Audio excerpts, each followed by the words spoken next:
In a world increasingly defined by division and excess, Pope Francis stands out as a beacon of humility, wisdom, and hope.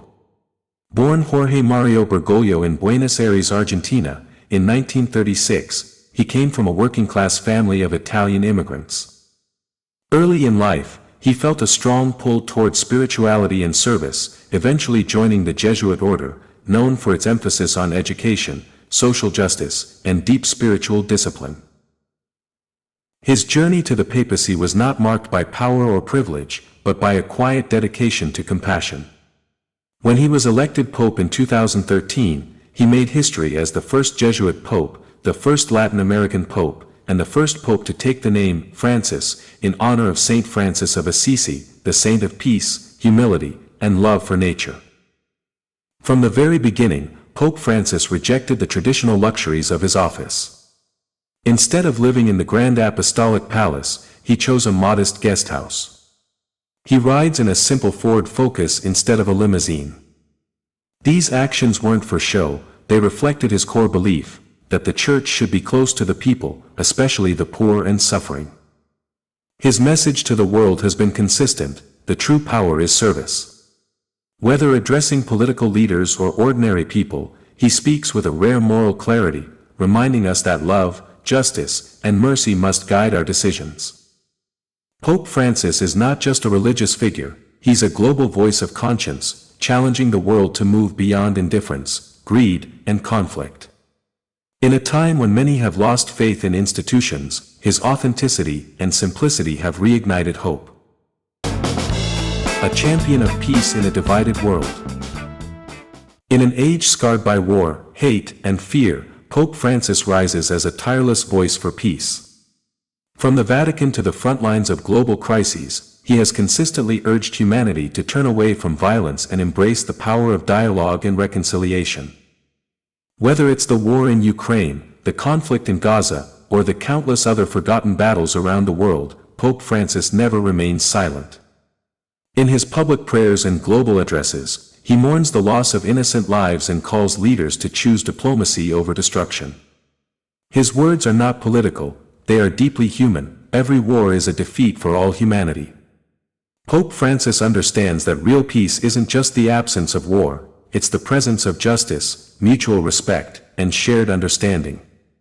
That's why he has invested so much in building bridges between religions and cultures. In 2019, he signed the historic document on human fraternity with the Grand Imam of Al-Azhar in Abu Dhabi, an unprecedented step toward Christian-Muslim cooperation. In it, he declared that all people are brothers and sisters, regardless of race, creed, or country. He doesn't merely talk about unity, he lives it. From praying side by side with Jewish and Muslim leaders at the Western Wall in Jerusalem, to visiting Buddhist temples and indigenous communities, he radiates a spirit of interfaith harmony. He encourages people of all beliefs to come together not in spite of their differences, but because of their shared human dignity. In his powerful encyclical Fratelli Tutti, meaning all brothers, he dreams of a world where enemies become friends, borders become bonds, and no one is left behind. He warns against the rise of nationalism, racism, and selfishness, and invites the world to imagine a politics rooted in love, a global economy of care, and a culture of encounter. In Pope Francis, we don't just see a religious leader, we see a global peacemaker calling all of us to rise above division and rediscover our shared humanity. Defender of the poor and forgotten. From the very start of his papacy, Pope Francis made it clear, the Church, and humanity, must stand with the poor. In a world where wealth is hoarded by a few and billions struggle for basic needs, he reminds us that true greatness lies in lifting others up, not in rising above them. Time and again, Pope Francis has stepped beyond the polished halls of power into the raw realities of poverty and pain. He has embraced refugees on the shores of Lampedusa, comforted the homeless on the streets of Rome, and washed the feet of prisoners, including women and Muslims, on Holy Thursday. These are not symbolic acts, they're profound statements of equality, humility, and justice. He speaks boldly against global inequality, calling it a structural sin that violates human dignity. He has criticized an economic system that kills, one that values profits over people and treats the poor as disposable. In his speeches, he challenges world leaders to rethink capitalism, redistribute wealth fairly, and build economies of inclusion. But his defense of the poor goes beyond material needs. He knows poverty also means being unseen, unheard, unloved. That's why he calls on all of us, not just governments, to create a culture of encounter. A culture where we don't walk past the hungry, the migrant, the lonely, but stop, listen, and act. He often says, the poor have much to teach us. In their resilience, in their dignity, in their ability to hope amidst suffering, they carry a wisdom the world desperately needs. He urges us to see the face of Christ in the poor, not as charity cases, but as our brothers and sisters. In every sermon, gesture, and trip to the margins, Pope Francis asks us to open our hearts, stretch out our hands, and build a world where no one is left behind. He is not just a voice for the voiceless, he's inviting us all to become that voice too. Cry of the earth, cry of the poor. In 2015, Pope Francis released a document that shook the world.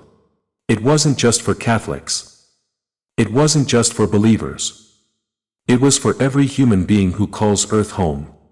The document, titled Laudato Si, became a global moral landmark, an urgent call to save our planet from destruction, and to restore balance between nature, humanity, and the divine.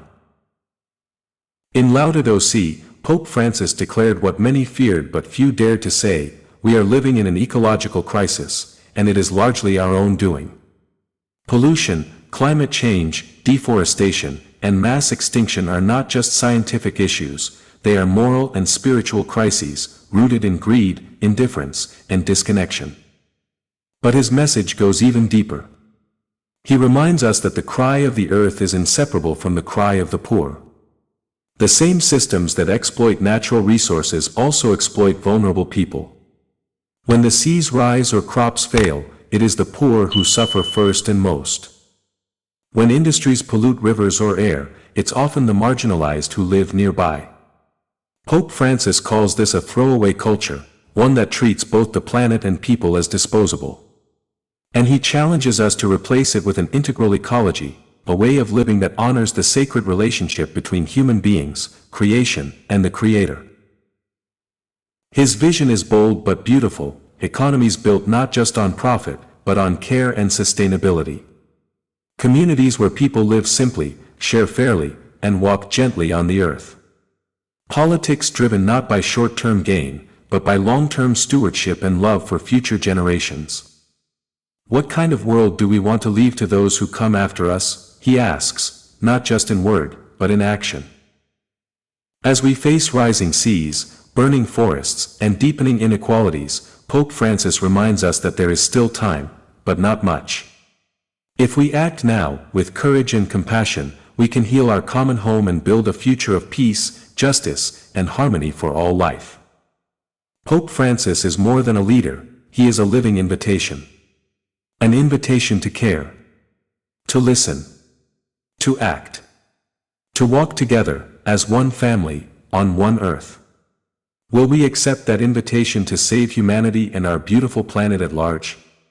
The choice, as always, is in our hands.